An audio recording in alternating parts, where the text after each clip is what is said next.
ஜொலிக்கும் பெண் பாவை அழகு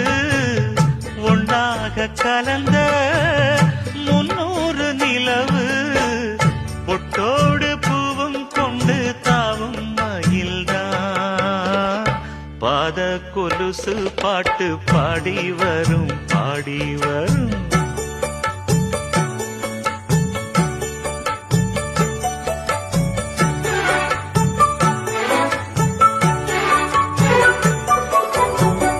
செஞ்சாந்து குழம்பெடுத்து தீட்டி வைத்த சித்திரமே தென்பாண்டி கடல் குளித்து கொண்டு வந்த முத்தினமே தொட்டா